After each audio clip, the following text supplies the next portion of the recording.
The category is live, work, hold.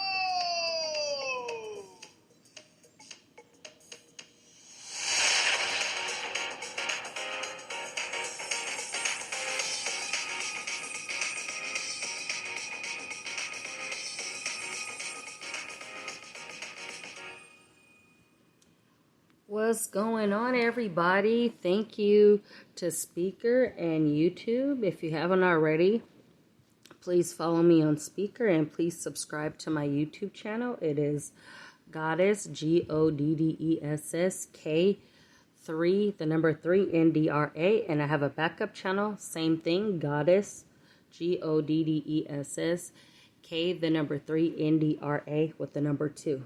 So today I'm about to do a review of my reaction to a show called Pose. I believe this show came out in 2018. I just watched the pilot and I'm pretty impressed.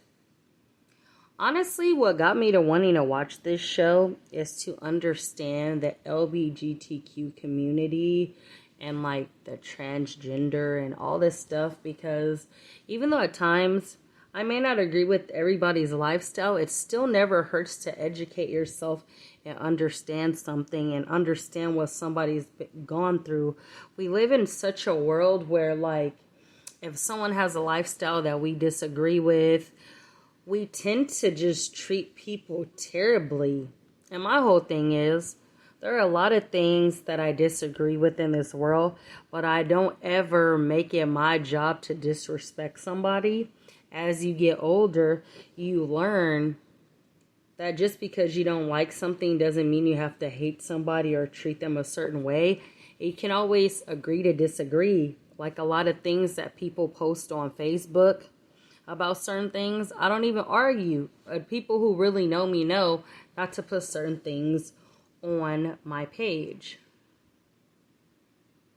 Okay, so the summary is life has an expiration date, so she's gonna put on her face, pose, and finery, and alive with all the realness can bring.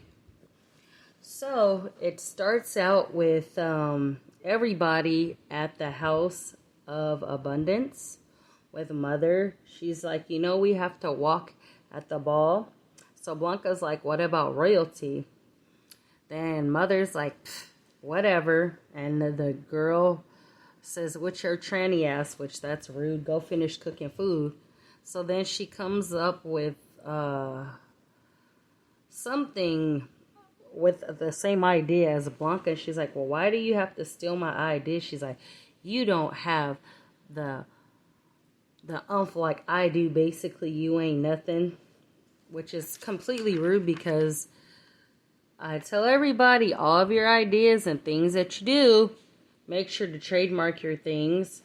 So then they go to a museum and they literally steal the royal wear from there. And then it automatically goes to Philadelphia when Damien was a boy or a teenager. His inspiration was dance. He's a gay man or a gay child, however you want to say. He's like 16, 17. So then he starts dancing to the music. And all of a sudden, his dad comes home. I was like, yo, they was laughing at me because they saw you coming out here wearing ballet stuff. And then his dad just starts beating on him for being a gay dancer. And then his father said, you're dead to me. And then finally, after the mom's like, you need to stop, she's like, how could you do this to me? God will punish you with the disease. And his parents stopped talking to him. Now that has to be the most hurtfulest thing a child could ever hear from their parents.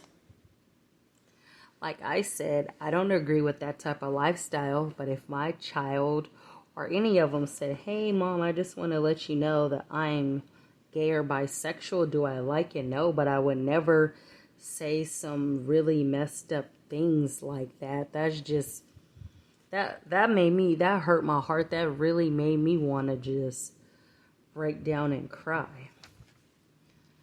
So then it goes back to present day 1987, and Blanca goes to the doctor, and she finds out that she has HIV. And then she gets up to leave, and the doctor's like, the best hospital's over here. Here's some pamphlets. And then she said, thank you. And then the doctor's like, what in the world? She's like, I know this has to be hard, but to tell patients that they're going to die. So then Blanca's friend encourages her and says, you ain't dead yet, you got to live your life. So then after being kicked out, Damien is sleeping in Central Park, which is dangerous. So then finally, Blanca's upset with Mother and says, I quit. I'm going to start my own house. And Mother was just talking real rude to her, and then states, you're a beast. You ain't going to be nothing. And see, this is what's wrong with us, the African community, is that we're supposed to have each other's back and encourage each other. I would never want to live my life under somebody, because that's weird. Like, I want my dreams to come alive. Those who follow know that I post affirmations. I do podcasts about stuff. But who wants to live under somebody else and then to tell someone that they're not going to be nothing? That's just disrespectful. So she's like, who's with me? Nobody stayed. So then one day Blanca walks in Central Park and sees Damien dancing. And was like, wow, you're really good.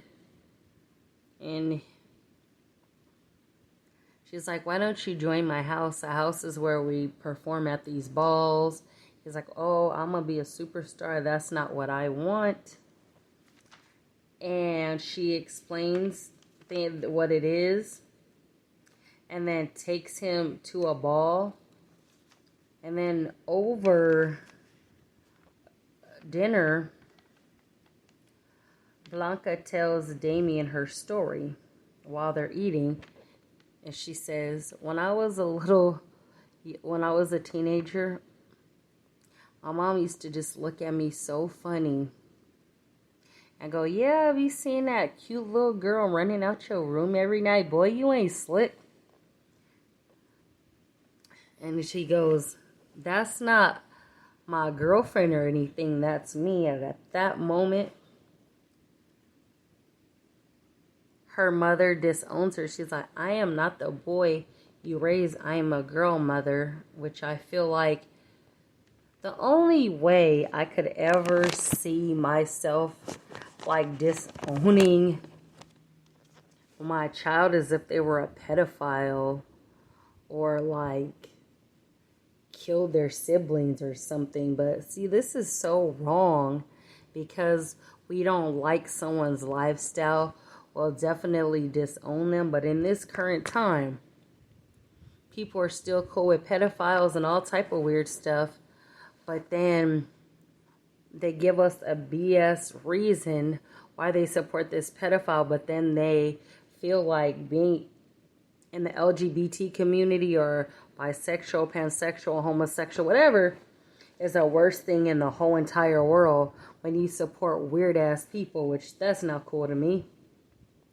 So while sleeping in the park, Damien gets his blue East backpack stolen, which had everything in it, and this guy who kind of protects him a little bit was like, you could go down to the pier, and he's like, I'm not going to sleep with guys for money.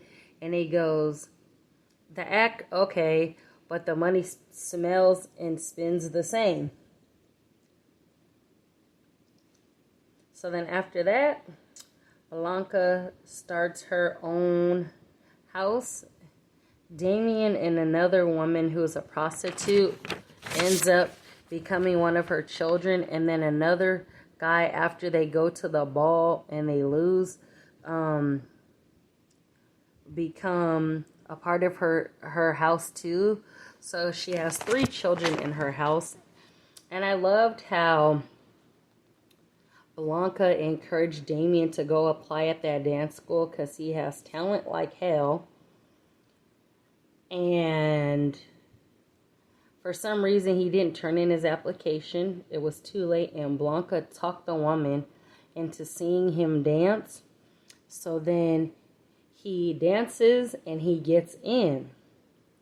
So I'm like, wow, like, everybody says blood is thicker than water, but people that aren't related to you could be the most nicest person in the world and help you out.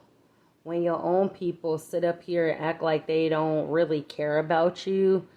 My whole thing is, like, we have rights to be who we want to be. Like I said, one thing I don't mess with is no pedophilia stuff. But to put that stigma, like, on the LGBT community is really disrespectful. And, like, as parents, we should love our children and encourage them to be who they're supposed to be, not what we want them to be. A lot of parents get disappointed in their children because they live their fantasy or dream life through their child. That's some weird crap. If your child says they want to dance or they want to choreograph dance or whatever, you should encourage that. Even me growing up, people encouraged some of my dreams and I allowed it, but not no more. You gotta do what you like and be happy with yourself, man, because yes, tragic things happen, but you have to, I always encourage anybody that will listen to me to be who you want to be, and it doesn't matter what somebody else says. It doesn't matter what they think of you. Because at the end of the day, you're supposed to love yourself and have that self-confidence. And if people don't care, oh well. So now I'm going to read an article of Pose, which was written by Brian Mulane on June 3rd, 2018 on Voltaire. Here we go. Pose is a fairy tale, no pun intended, so it's totally fitting that it starts off with a bunch of queens, again, no puns, showing up to a ball in the best finery that they could possibly find. But this is not a normal fairy tale. This is not a normal ball. These are not the white women lynchings of Fifth Avenue that pop culture has generally told us filled New York City in 1987. These are a bunch of disfranchised LGBT people of color trying to pass for realness. They don't get to leave the ball engaged to a prince or in a carriage made out of a pumpkin. They leave the ball in handcuffs even as they leave the room gagging. There's something about the way Electra, all cheekbones and glowing, presents herself to the police in the costume that she and her house of abundance stole from a museum. She detainedly walks over with her decayed wrist bears. She is now going to dragged out and humiliated. She is going to be escorted away in triumph. The room erupts when she shows up with her crew, and they go full on volcanic as they leave. The House of Abundance would do anything to win a ball, even go to jail for it. This opening scene is by far the best part of the episode, and not only because Mary Jane's Girl's all-time bop In My House is playing, It's so outlandish that it can't possibly be real, but it still is. For anyone who has watched the classic documentary Paris is Burning, whose directed Jenny Livingston is a consulting producer here, knows that the outfits aren't as glamorous as one we see on television, and the ballroom was a ticked out of glitter and dramatic lighting. But this is how those who were walking into the ball saw them. The reason why they came back week after week to compete is because of the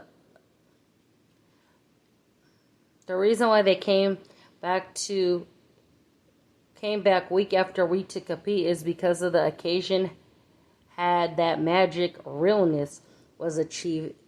If not in reality, then in their minds. That's what Pose is so adept at, taking the reality and plastering it over it with fantasy, which is exactly what the ball scene was attempting to do. Sadly, for all of those on gay Twitter, Electrica is not the star of the show. Crafty fans have surely already turned her diss, "You are not on my level," into a gif and will shout it at anyone who dares say Miss Vanjie at tea this summer in the Fire Islands. She crackles every time she's on screen, and I absolutely love her dynamic scene moment of it. But I'm glad she's not in every single scene. Even the best perfume can be overpowering if you're exposed too much of it. The pilot followed 3 separate stories, the first in which belongs to Blanca, one of Electrica's subjects who thinks that her mother keeps stealing her ideas. After she is diagnosed with HIV positive, Blanca wants to leave a legacy for herself and help those who are kicking out on the streets, much like she was. We hear the whole story one night while she is sitting in a diner and tells us that her mother thought that she was sneaking a girl in and out of her house, but then tells her mother that the girl is actually her. The Electrica cusses Blanca as she leaves the House of Abundance to start the House of Evangelista. She starts doing good almost immediately. She meets Damien, a 17-year-old who was recently kicked out of his house in Allentown when he's dancing for money in Washington Square Park and sleeping on a park bench. Who is that well-dressed hustler who is looking after him? And will we see him again? Will he tell us where he gets his killer outfit from? That moment on her story is as much about taking care of him as it is about her. Along with the help of the pray tell, the ball impresario, she educates Damien in the world of ball, takes him to the Christopher Street Pier to show him whose voguing is all about and enlist him to walk in his first ball. While Blanca did get him off the streets and is motivating him, she didn't do it for nothing. Her goal is for her new House of Evangelista to beat the House of Abundance so she can finally get her revenge on Electrica. She pushes Damien and her other new recruit, Angel, to walk before they're ready, which leads to a crushing defeat, but leads to at least one to recruit. Lil Poppy, a scrappy Puerto Rican who sometimes works in a bodega. Looks like all was not lost. Angel's story seems the most complex. She's a gorgeous trans woman who can fully pass but still can't get a job working at one of the boutiques in Trump Tower. Instead, she ends up doing sex work on the streets, which is where she meets Stan, a New Jersey-based business with a wife and kids and a taste for something a little bit sweeter than his wife. On this first date, they don't even have sex. He just wants to lie in a motel room with her, listen to music, and hear about her hopes and dreams. There's something we hear from many people in this episode. Stan's new boss at the Trump organization. Matt, a killer, James Van Der Beek drops names like Kanye drops tracks, asking Stan point blank what he wants. Pray tell, asks Blanca the same question, and Stan repeats it again. They all have aspirations, and no matter who the person is or how much privilege they have to navigate in the world, those dreams always seem far away. When Stan takes his wife Patty to the Rainbow Room for their anniversary, she talks about fulfilling her dreams of finally eating lobster. He asks her if the fantasy is better than reality. She says no, she likes the reality best, but she seems to be the only one. Maybe the problem is that she's dreaming too small, because she's the only character who seems to have achieved an ambition. Dreams come into play yet again when Damien misses a deadline to apply to the new school of dance, filmed outside the Alvin Alley studio in Hell's Kitchen, and Blanca confronts the dean of the school on his behalf. She convinces him by saying that he has something to say and no one to listen to him, and that will eat him alive like cancer. I did find her argument especially compelling, but he gets an audition anyways. This is where the spell was broken from me. I love the bouquet applicants of the ball, and to see what having that sort of excuse means for all the characters. But there was something about this scene that seemed off. Damien didn't really give a bravura performance. He just seemed like he was aimlessly noodling around in the bedroom rather than giving the performance of his life. It was more like a course, so you think you can dance audition for someone who doesn't even make it to the finals. If he wasn't going to take the deadline or preparation for his audition seriously, why should they take him serious?